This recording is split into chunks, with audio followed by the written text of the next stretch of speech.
castelo forte é o nosso Deus. Meus irmãos, boa noite, graça e paz. Nós vamos abrir a palavra do Senhor em Filipenses, capítulo 3.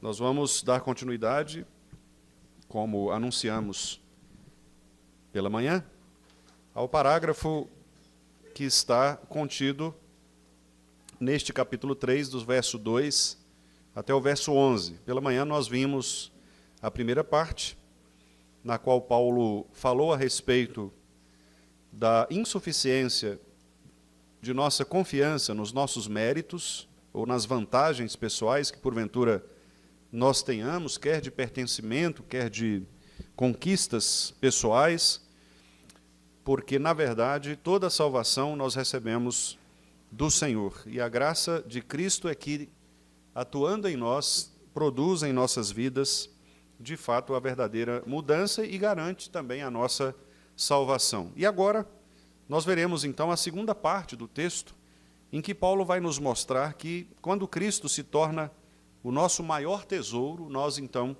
somos conduzidos a uma vida em que as nossas prioridades elas são reescritas.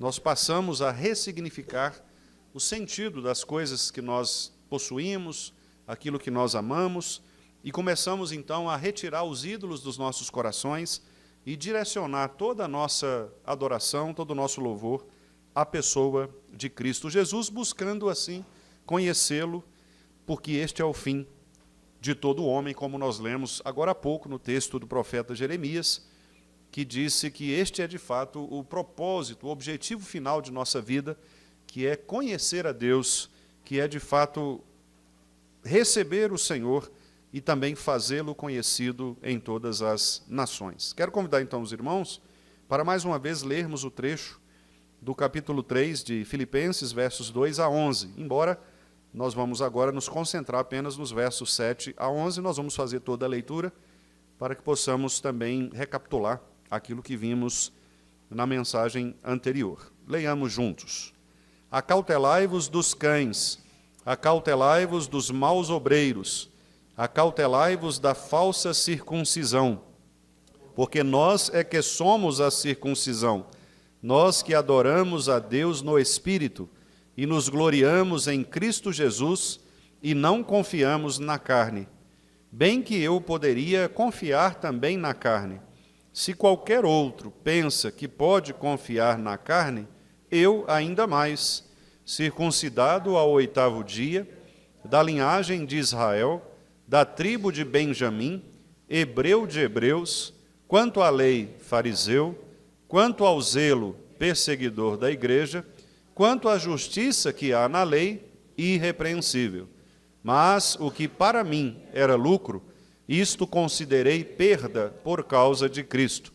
Sim, deveras considero tudo como perda, por causa da sublimidade do conhecimento de Cristo Jesus, meu Senhor, por amor do qual perdi todas as coisas e as considero como refúgio para ganhar a Cristo e ser achado nele, não tendo justiça própria que procede de lei, senão a que é mediante a fé em Cristo, a justiça que procede de Deus, baseada na fé, para o conhecer e o poder da sua ressurreição e a comunhão dos seus sofrimentos, conformando-me com ele na sua morte, para que, de algum modo, alcançar a ressurreição dentre os mortos. Amém. Vamos orar, meus irmãos, mais uma vez. Senhor, mais uma vez nós estamos diante deste texto maravilhoso de Tua Palavra, que nos ensina acerca da suficiência do Senhor quanto a tudo aquilo que nós temos e somos.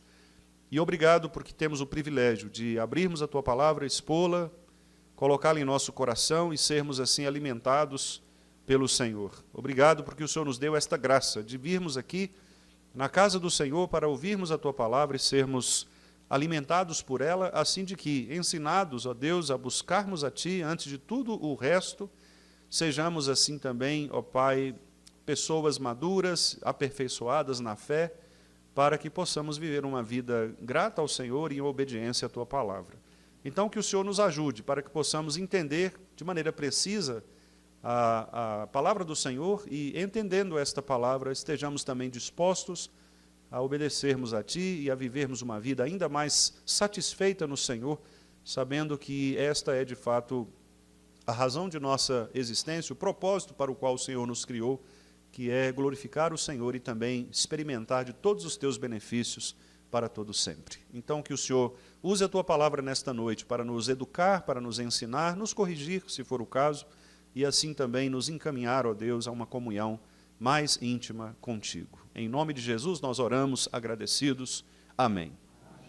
Então, meus irmãos, como eu já lhes adiantei, de fato, quando as nossas prioridades elas são apontadas para Jesus Cristo, nós cada vez mais demonstramos que Cristo é, para nós, o maior tesouro. E a palavra nos diz que onde está o nosso coração, ali está o nosso tesouro. Portanto, o que nós estamos vendo aqui, da parte do apóstolo Paulo, é a maneira como o seu coração vê todas as coisas ao seu redor. Ele havia nos apresentado um currículo aqui de um homem que particularmente era uma pessoa extremamente notável naquela comunidade judaica, bem como também agora no cristianismo. Ele havia se tornado, claro, persona non grata dentre os judeus, especialmente dentre os fariseus, porque convertido agora ao cristianismo, ele se tornara pregador do evangelho e, antes sendo perseguidor da igreja, agora Paulo estava do lado da igreja, apoiando a igreja, fundando igrejas, educando igrejas, inclusive dando a sua própria vida, como é o caso aqui neste texto, quando Paulo estava preso, iminentemente à beira da morte, ele então demonstrava aqui o seu amor, o seu apreço e a concentração do seu coração neste foco principal, ou neste propósito principal de nossa vida, que é glorificar o Senhor em todas as coisas. Ele foi um homem que pertencia a Israel, de linhagem de Israel, da tribo de Benjamim, havia sido circuncidado ao 8º dia. Ele era uma pessoa extremamente legalista, como os fariseus de fato ensinavam, era zeloso quanto à sua missão de perseguir a igreja, como também era pregado e anunciado pelos fariseus, e era uma pessoa irrepreensível na conduta. Portanto, religiosamente, alguém perfeito, religiosamente, uma pessoa sem qualquer suspeita de variações ou qualquer tipo de atitude repreensível. No entanto, o que nós vemos agora do verso 7 ao verso 11 é uma declaração de fé deste homem, religiosamente perfeito, que agora assume que, de fato, há momentos na nossa vida em que nós precisamos escolher as nossas prioridades. Todos nós construímos, em algum momento da vida, listas invisíveis de coisas que nós possuímos, coisas que nós ganhamos, os nossos ganhos pessoais, as nossas conquistas. Paulo era uma pessoa que tinha muitas conquistas. Nós também as temos. Por exemplo, existem conquistas na área profissional. Muitos de nós somos agraciados pelo Senhor e atingimos status profissionais estáveis. Estabilidade financeira. Algumas pessoas conseguem, na administração dos seus recursos, também adquirir certa estabilidade financeira, conquistar muitos bens, mantê-los, destiná-los, inclusive, aos filhos. Pessoas que recebem reconhecimento público, são pessoas notáveis no que diz respeito à sua atuação do ponto de vista público, e, portanto, elas se tornam reconhecidas, talvez pelos seus ministérios, talvez pelos seus trabalhos, em geral, talvez por alguma ação ou atitude social que ela tenha feito. Reputação, história familiar, talvez você pertença a uma família importante da igreja, o seu sobrenome traz para você uma responsabilidade muito grande de pertencer, quem sabe, a uma família tradicional de crentes, de presbiterianos, pessoas que desde lá o seu tataravô, bisavô, avô e assim diante, pessoas que estavam ligadas à igreja, talvez pastores, talvez pessoas importantes na liderança da igreja. Metas pessoais, muitas vezes nós também estabelecemos algumas metas e conquistamos estas coisas também pela graça de Deus. O grande perigo, contudo, meus amados irmãos, e é o que Paulo nos faz pensar nesta noite, por meio deste texto, é que muitas vezes nós somos tentados, porque o nosso coração é muito enganoso em relação a isto, somos tentados a acreditar que estas nossas conquistas, embora sendo boas, elas definem quem somos. Elas acabam tornando a nossa identidade. Nós nos assemelhamos àquilo que nós conquistamos. O Salmo 115 traz uma declaração muito forte, muito pesada em relação a isto, quando o salmista diz que aqueles que cultivam adoração para estas coisas, eles se tornam semelhantes a estas coisas. Aqueles que amam os seus próprios ídolos, ídolos que são construídos no coração, eles acabam se tornando como estes ídolos. Ali o salmista quer mostrar exatamente isto que Paulo está tentando desfazer aqui em nossos corações. Às vezes, nós tornamos as nossas conquistas pessoais, os nossos ganhos financeiros, o nosso reconhecimento, a nossa reputação, a nossa história familiar, a nossa tradição religiosa, o nome de nossa igreja, as famílias de nossa igreja, nós transformamos estas coisas em ídolos em nossos corações. E Cristo passa a ser, portanto, secundário, quando estas coisas são, de certa forma, atacadas, abaladas, arranhadas, porque nós nos identificamos de tal maneira com estes ídolos que nós construímos, que o papel de Cristo, ou a centralidade de Cristo em nosso coração, passa a ser algo questionável. Então, Paulo quer mostrar aos irmãos de Filipos que há algo que realmente vale mais na vida de um homem, na vida de uma pessoa, do que os bens que ele possui, do que todo o reconhecimento, do que a sua própria identidade construída culturalmente. Paulo sabia o que era construir uma identidade por meio de realizações pessoais, realizações humanas. Nós acabamos de ler aqui o currículo dele, mostrando que ele possuía tudo o que a sua cultura considerava sucesso. Então, imagine na nossa cultura brasileira o que as pessoas consideram sucesso. Talvez, para algumas famílias mais tradicionais, o sucesso é quando alguém compra a sua própria casa. Talvez esse seja o sucesso. Conquistou a sua própria casa. Então, ali agora a pessoa está resolvida, não há mais com o que se preocupar. Talvez, na nossa sociedade, seja a aprovação em um concurso público. A pessoa foi aprovada num concurso público, agora resolvi a minha vida. Há várias formas. Talvez você conquistar um título acadêmico. Acabei de passar na banca e fui aprovado como doutor na minha área. Há várias formas. Talvez os pastores, ministros, se orgulhem ou considerem como sucesso o tamanho da sua igreja. Eu pastorei uma igreja de 1.000 membros, de 3.000 membros, não é? O outro está lá com as suas 30 pessoas, 40 pessoas. Então, o sucesso está naquele que pastoreia uma igreja de 1.000 membros. O que nós consideramos sucesso? O que nós consideramos pessoas bem-sucedidas? Bom, Paulo quer mostrar para nós que quando Cristo o encontrou, quando ele se converteu a Cristo de maneira dramática, tudo mudou. As prioridades de Paulo foram invertidas ou postas de maneira agora correta. A pirâmide de Paulo estava invertida.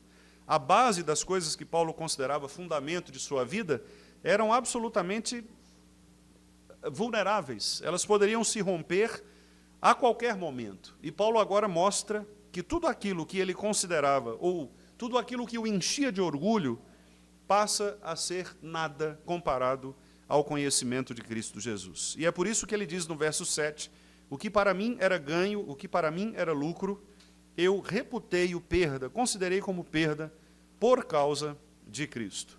E não apenas perda, mas Paulo usa uma expressão ainda mais pesada, ainda mais forte, que é a expressão refúgio. Literalmente, a expressão refúgio significa lixo. Aquilo que é refugado, aquilo que é dispensado, jogado fora. Imagine você fazendo uma faxina na sua casa, ou depois de talvez ter tido uma comemoração, uma festa na sua casa, você pega o saco preto, o saco de lixo, e joga ali as coisas que estão ruins, que devem ser descartadas mesmo, e você joga fora, coloca ali na sua porta, coloca lá no reservatório de lixo para que seja descartado. É esta a ideia de Paulo. Paulo está dizendo que este currículo maravilhoso que ele tinha aqui, comparado na sua cultura, e na cultura de Paulo era algo espetacular, alguém ter um currículo deste tamanho. Ele agora está dizendo, olha, querem saber de uma coisa? Eu joguei estas coisas no lixo, por causa de algo muito maior, muito mais especial, por causa da excelência do conhecimento de Cristo Jesus, meu Senhor. E é exatamente isto que nós vamos, então, perceber aqui, meus amados irmãos. Nós vamos ver como Cristo, para Paulo, se tornou o maior tesouro de sua vida. E como essa mudança, quando Cristo passa a ser o nosso tesouro principal, como que isso muda também a nossa visão de valor, de identidade e de propósito. Valor quanto às coisas, quanto a nós mesmos. Identidade, a nossa própria identidade pessoal e também coletiva, como igreja, como povo de Deus. E propósito, para que nós estamos aqui? O que nos motiva a fazer o que fazemos? Paulo usa uma linguagem aqui muito interessante, muito específica, inclusive, para irmãos que estão na área da administração, da contabilidade. Não é? Paulo fala sobre perdas e ganhos. É como se você estivesse fazendo uma lista ali, né, mostrando, de fato, o que é débito, o que é crédito. Ele está fazendo um balanço espiritual para, no final das contas, nesta balança, constatar aquilo que estava antes de Cristo e aquilo que vem depois de Cristo. São duas vidas completamente diferentes. Antes de Cristo, tudo que ele acumulava, e aqui nós podemos pensar na tradição, na reputação dele, no seu zelo, na sua moralidade, são coisas que ele menciona no texto, não é? A tradição religiosa, ele era judeu, ele era israelita, ele vinha da tribo de Benjamim. A sua reputação, ele era uma pessoa irrepreensível quanto à justiça legal. Ele era uma pessoa zelosa, ele cumpria rigorosamente o que a sua religião mandava, e ele era uma pessoa moralmente irrepreensível, ilibada, uma pessoa sobre quem ninguém poderia lançar questionamentos, acima de qualquer suspeita. Ou seja, ele estava aqui na coluna do lucro. Possuir estas coisas, na cultura de Paulo, era estar no lucro. Mas depois de Cristo, tudo muda em relação a esta coluna. Parece agora que algumas coisas não valorizadas pelo mundo começam a acontecer na vida de Paulo. Paulo começa a ter prejuízo. Curiosamente, Paulo agora fala de perdas. Paulo fala de prejuízos. Ou seja, coisas que atrapalhavam a sua visão acerca do verdadeiro tesouro. Por que isto?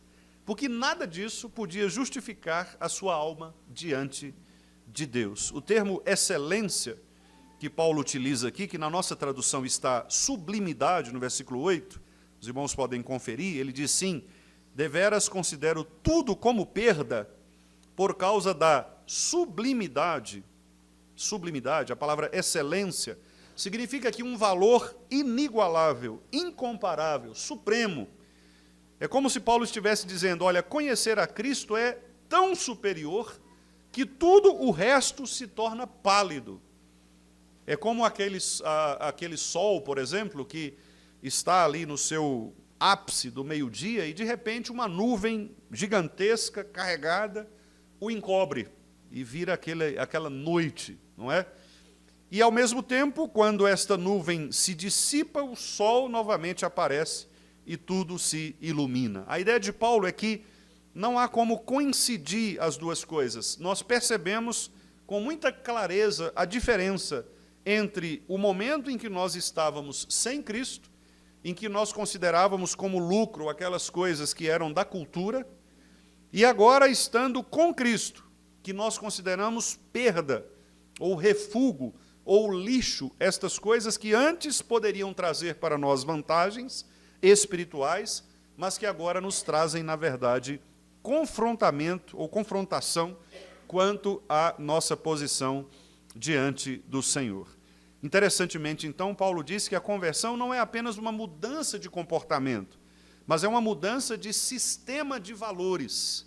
Então, não é apenas uma pessoa mudar o seu comportamento, como se fosse algo ajustável do ponto de vista de técnicas terapêuticas, mas é uma mudança do sistema de valor. Ou seja, é o coração, é o centro de todas as coisas que se transforma. Cristo agora, ele se torna o centro. o que antes era essencial para uma pessoa se torna secundário. Às vezes, até mesmo refúgio, lixo, algo que você precisa desprezar. O que antes era urgente perde a força. Talvez compromissos, talvez defesas de determinadas ideias, tudo isso se torna mais fraco, porque você agora tem uma prioridade na sua vida. O que antes nos definia perde a sua autoridade.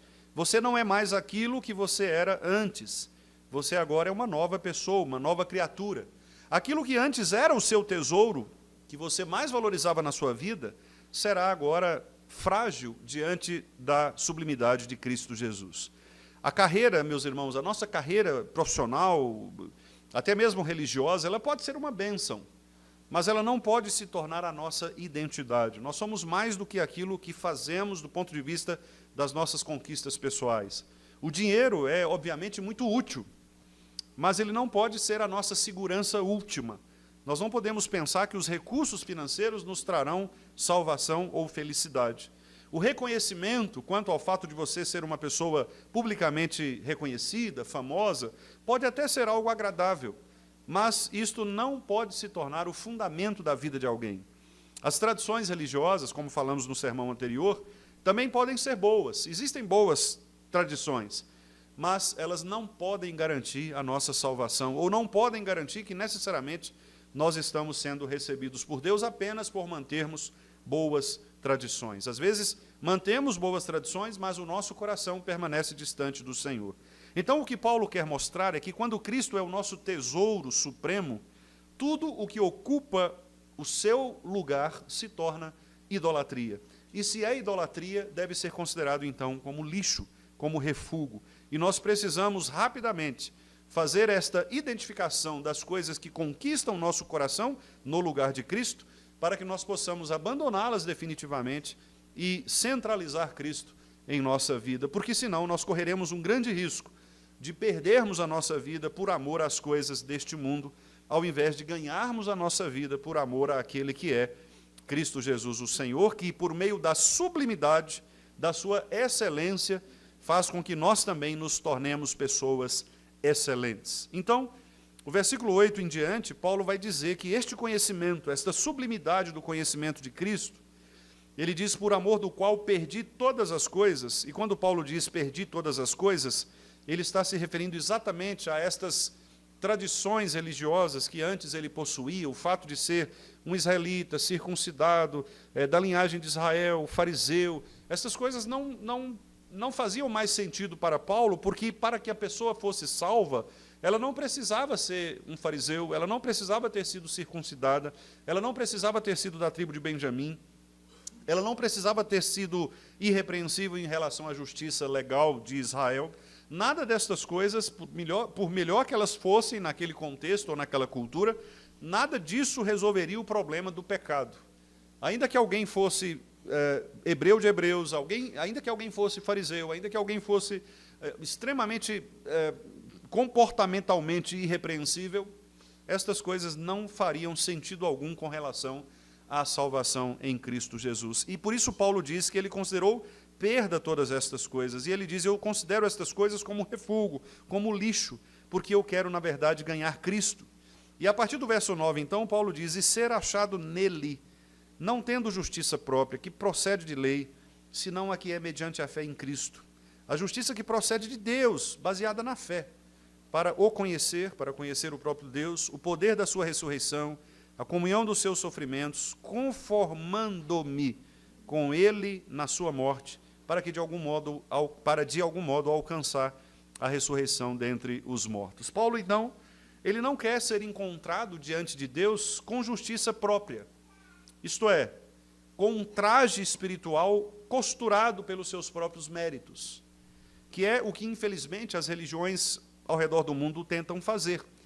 Elas pegam vestes rasgadas e tentam costurar estas vestes. E Jesus, os irmãos se lembram, disse que ninguém coloca um remendo novo em vestes velhas, porque ela vai se rasgar novamente. Não adianta você pegar um tecido envelhecido, que já está se rasgando, e colocar ali um pedaço de um pano, de um tecido novo, porque em algum momento O próprio tecido novo não vai mais se adequar ao tecido velho, e isso vai se rasgar. Da mesma maneira, não adianta nós pegarmos alguém que está morto nos seus delitos e pecados e tentar costurá-lo, transformá-lo numa pessoa religiosamente aceitável, ou transformá-lo numa pessoa que pode se tornar uma boa pessoa em relação a Deus. Não. Esta pessoa vai se rasgar em algum momento. O pecado continuará sendo mostrado, revelado e punido por causa da justiça de Deus. O que Paulo quer não é, portanto, trazer para a mesa os seus argumentos curriculares. Paulo não quer dizer, olha, eu estou há tantos anos na igreja presbiteriana, olha, eu fui pastor, sou pastor da igreja presbiteriana há tantos anos, eu estudei em tal seminário, eu fiz tal curso assim assado, eu fui presbítero por tantos anos seguidos, eu cuido de crianças há muitos anos, eu cantava no coral há tantos anos. Estas coisas, embora possam ser boas para a nossa cultura, ou valorizadas por nós do ponto de vista histórico, nenhuma delas serve para nos levar à presença do Senhor. Nenhuma delas pode ser trazida e colocada na mesa ou na balança para ponderar quanto ao nosso merecimento em relação à salvação. Nada disso. Embora estas coisas possam ser boas ou lucrativas na linguagem de Paulo, dentro do contexto religioso, elas são absolutamente lixo, refúgio, com relação à salvação em Cristo Jesus. Ninguém será salvo por ser presbiteriano, ninguém será salvo por ser pastor, ninguém será salvo por ser presbítero, ninguém será salvo por ser doutor nisto ou naquilo, ninguém será salvo por ter 80 anos de igreja, ninguém será salvo por ter fundado igrejas, por ter plantado igrejas.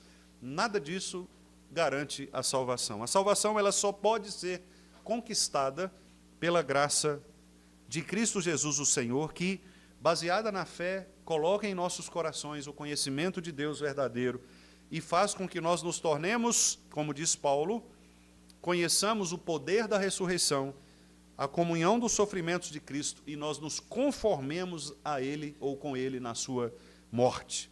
O que Paulo quer, portanto, é ser achado em Cristo. Paulo quer ser vestido de Cristo. Paulo quer ser justificado por Cristo.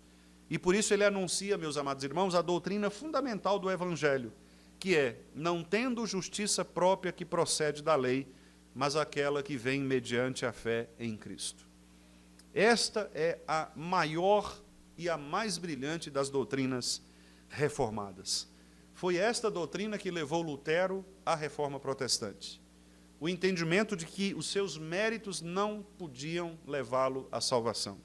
Não adiantava ele ir ao seu confessor várias vezes ao dia para que pagasse as penitências estabelecidas pelo seu confessor, porque nada daquilo resolveria o seu problema diante de Deus.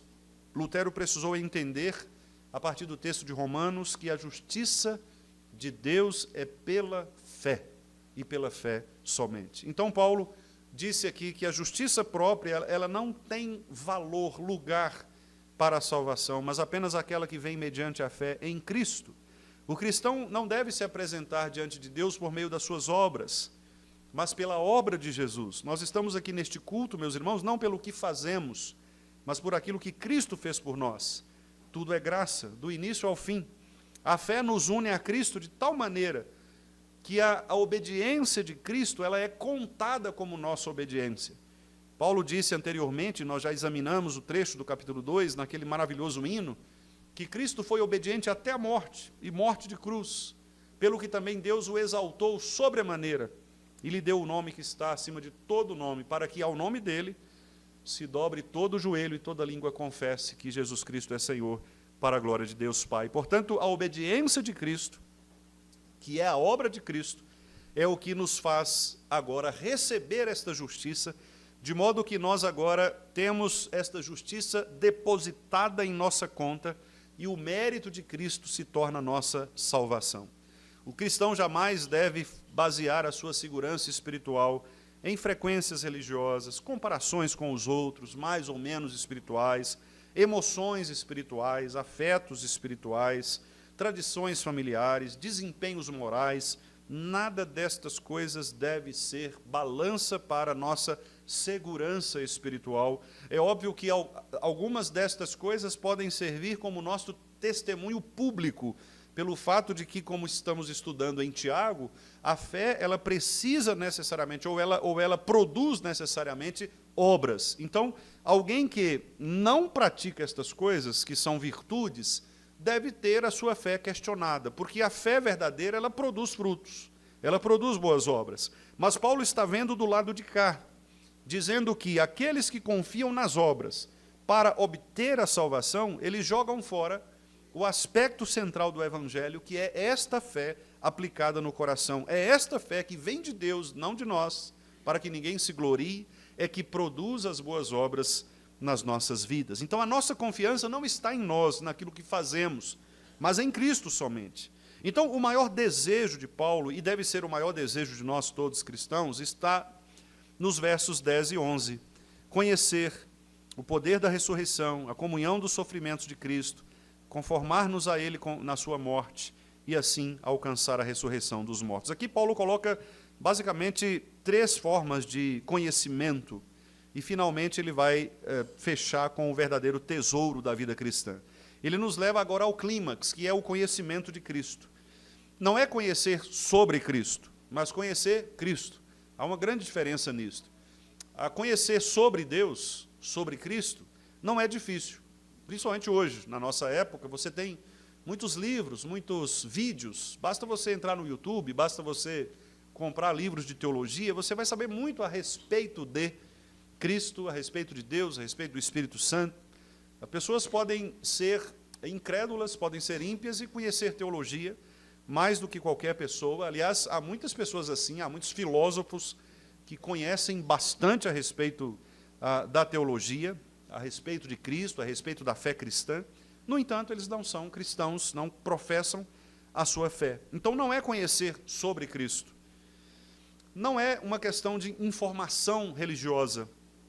Não é também uma questão de doutrina somente, de defender códigos doutrinários, credos, confissões e etc.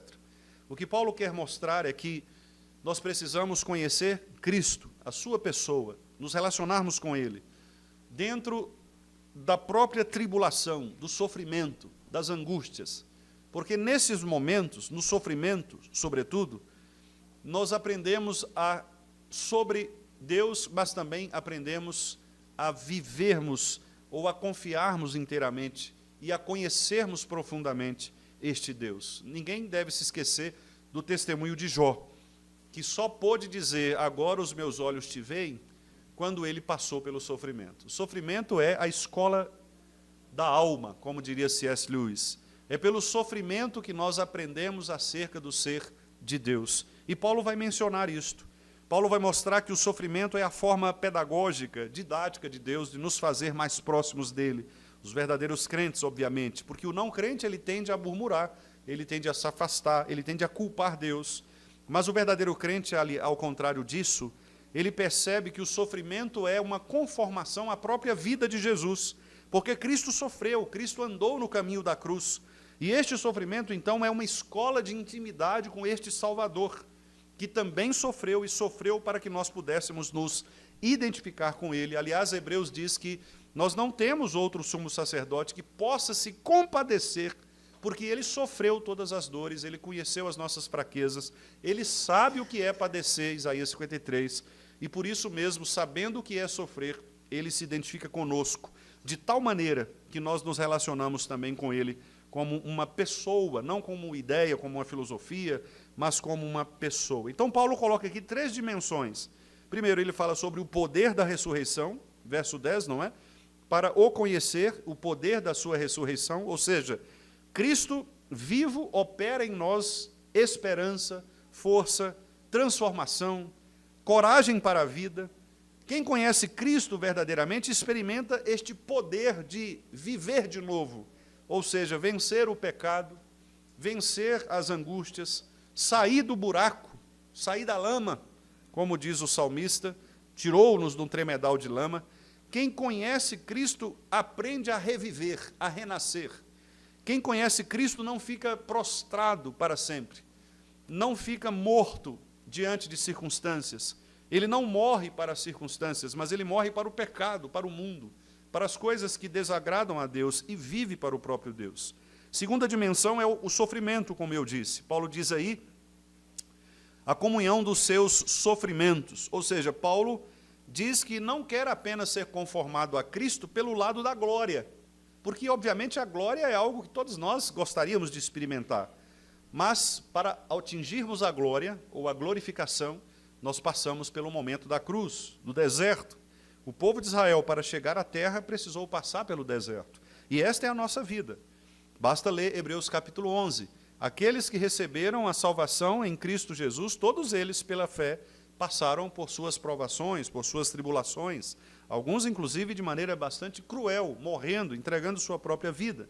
O sofrimento, como eu disse, é essa escola pela qual nós somos treinados a, cada vez mais, nos aproximarmos do Senhor. E, em terceiro lugar, ou essa terceira dimensão que ele mostra, é a ressurreição, a esperança da ressurreição final, está no versículo 11, alcançar a ressurreição dentre os mortos. Aqui Paulo mostra que o conhecimento de Cristo ele não termina aqui. Ele não termina aqui. Ele culmina numa vida eterna. Ou seja, nós não vivemos nesta vida como se não houvesse nada depois de nossa morte. Mas o conhecimento de Cristo muda a nossa perspectiva do presente, porque agora nós temos uma nova perspectiva do futuro. Aqueles que pensam apenas no presente, diz Paulo lá em 1 Coríntios, eles são os mais infelizes de todas as pessoas, porque eles acham que a vida é comer e beber e pronto, amanhã nós vamos morrer mesmo. São os materialistas, aqueles que pensam que o mundo termina aqui, e quando nós morrermos acabou, tudo volta ao pó e nada mais existe. Não é assim que nós professamos. Nós cremos que há uma vida depois desta morte, e isto muda o nosso presente. Ou seja, nós não vivemos a vida eterna apenas depois de nossa morte. Nós já estamos vivendo a vida eterna. Os eleitos de Deus vivem a vida eterna no momento em que nascem. Eles já estão vivendo a vida eterna. Nós só estamos no trajeto, assim como o povo de Israel estava no trajeto do deserto, sabendo que chegariam à terra prometida. A nossa vida eterna não começa depois da nossa morte. Nós já vivemos a vida eterna aqui. E, portanto, ao vivermos a vida eterna neste mundo, nós precisamos compreender qual é a nossa relação correta com o Senhor. Porque agora, se a sua vida não é mais uma vida desperdiçada, uma vida que não vale nada, uma vida de perdas, agora toda a sua vida ela ganha sentido, ela ganha direção, porque tudo na sua vida aponta para Deus, aponta para o Senhor, aponta para Cristo, porque dele, por meio dele e para ele são todas as coisas. Não há, portanto, nada que nós possamos fazer que esteja alheio a Cristo Jesus. Então, o texto mostra, e isto está exatamente no finalzinho do verso 10, na parte final do verso 10, conformando-me com ele na sua morte, o texto mostra que, quando nós nos reunimos a Cristo, no seu sofrimento e também na sua glória, nós podemos estar seguros de que a nossa vida ela ganha valores distintos de qualquer outra vida que porventura tente ser vivida, seja por outra religião, por outra filosofia, por um estilo de vida qualquer. Nenhum estilo de vida ou nenhuma filosofia se compara a esta filosofia ou a este estilo de vida, a esta visão cristã de mundo, porque nós estamos diante daquele que redefine os valores da vida. O que parecia essencial para Paulo perdeu completamente o brilho diante do brilho da excelência do conhecimento de Cristo Jesus. Cristo substitui a nossa própria justiça, fraca, pela justiça dele, que é perfeita. Cristo se torna agora o alvo, o desejo, o objetivo da alma crente. Então, a grande pergunta, meus irmãos, que nós podemos fazer é: Cristo é de fato o nosso maior tesouro? O que nós temos colocado em primeiro lugar nas nossas vidas, como prioridade mesmo? Cristo, o que ele é para nós? Ele é apenas o nosso Salvador formal, aquele que nós citamos nas orações, dizendo: obrigado, Senhor, porque o teu Filho é o nosso Salvador, ou o Senhor nos salvou em Cristo. O que Cristo é para nós? O pastor John Piper, que repete as palavras de Paulo, e também as de Jonathan Edwards, diz que o verdadeiro cristão, ou a alma que se deleita em Deus, ela sente muito mais do que simplesmente a ideia de um Cristo como Salvador. Ela entende Cristo como nosso prazer. E todos nós aqui sabemos o que é prazer, em alguma medida. Porque você tem prazer em algumas coisas. Talvez naquela comida saborosa, gostosa, naquele doce, aquela sobremesa, talvez o prazer de estar com os amigos, talvez o prazer de um futebol, talvez o prazer... Não sei, você tem prazeres na vida, nós todos temos. E há coisas de que nós gostamos muito de fazer, e que alegram o nosso coração, e que cativam o nosso momento. E se você chegar para uma pessoa e dizer, vamos fazer isso, a pessoa talvez largue outras coisas para se dedicar àquele momento. Então, Paulo está perguntando para você o seguinte, o que é o seu prazer? Você chega ao ponto de trocar todas as outras coisas pelo prazer de estar com Cristo, pelo prazer de conversar com o Senhor, pelo prazer de amar o Senhor. O que você faz no dia do Senhor, que rouba a sua presença do culto público? Onde está o seu coração? Cristo é o seu descanso? Você consegue descansar em Cristo porque Ele é uma pessoa? Imagine você estar bastante atribulado, chateado, triste, angustiado, ansioso, e você precisar conversar com alguém. Isso acontece com todos nós. Às vezes aconteceu alguma coisa, você precisa conversar com alguém, talvez sua esposa, o esposo, às vezes um amigo, um irmão. Por que às vezes nós consideramos estas pessoas mais importantes do que o próprio Cristo? Qual a nossa dificuldade de nos assentarmos com Cristo e conversarmos com Ele e dizer, Senhor, senta aqui porque eu não estou conseguindo mais, me ajuda. Qual é a nossa dificuldade? A dificuldade é porque nós temos o grande problema de todo coração humano. Nós fabricamos ídolos. E nós queremos sempre ter algo palpável perto de nós. Nós queremos sempre ter algo para que a gente possa ter a certeza de que nós estamos seguros. Eu, por exemplo, não gosto muito de viajar de avião. Eu tenho um certo medo de viajar de avião, porque não tem nada que me sustenta lá em cima. No carro, pelo menos, eu estou no chão, né? Aí o pessoal fala, gente, mas tem muito mais acidente de carro do que de avião, né? Eu sei disso, mas na hora que eu estou lá em cima, eu fico ansioso. Por quê? Porque você não está seguro ali, né? Parece que você está meio solto ali em cima, não sei. São sensações que nós temos, né? São impressões que nós temos. E, na verdade, a nossa segurança não está nisso, não é? Você pode morrer em qualquer lugar, seja no avião, seja de carro, seja sem nenhum dos dois, seja de bicicleta, seja o que for. Mas, veja, o nosso coração fabrica ídolos. Nós começamos a produzir medo das coisas, temores, ansiedades. Ansiedades quanto a exames que vamos fazer. Você vai ter que fazer um exame médico, você já fica ansioso. O médico fala com você, olha, deu um probleminha aqui, eu já vou morrer, né? Já liga para a igreja, ó, irmãos, vou ter que... Né? E, às vezes, é uma coisa simples, algo que pode ser resolvido. É a nossa ansiedade, nós somos assim, porque nós queremos colocar a esperança em coisas palpáveis. Você quer ouvir o médico dizer para você, não, você está bem de saúde, não é? Pode ficar tranquilo. Um médico, uma vez, fazendo um eletrocardiograma em mim, falou assim, olha, guarde esse exame aqui para você mostrar para os seus bisnetos. Olha para você ver que mentirada, né? Porque, como é que ele pode dizer isso? Eu posso morrer de outra coisa, né? Quer dizer, não sei, mas, às vezes, a gente acredita nessas coisas. E, para nós, às vezes, essa segurança é mais importante do que a segurança em Cristo. Às vezes, você valoriza mais a segurança que você está vendo do que a segurança que você não vê. Eu, inclusive, coloquei hoje lá no grupo do Zap de nossa igreja, né, o texto de Paulo, em 2 Coríntios, quando Paulo fala assim, olha, nós andamos por fé e não pelo que vemos.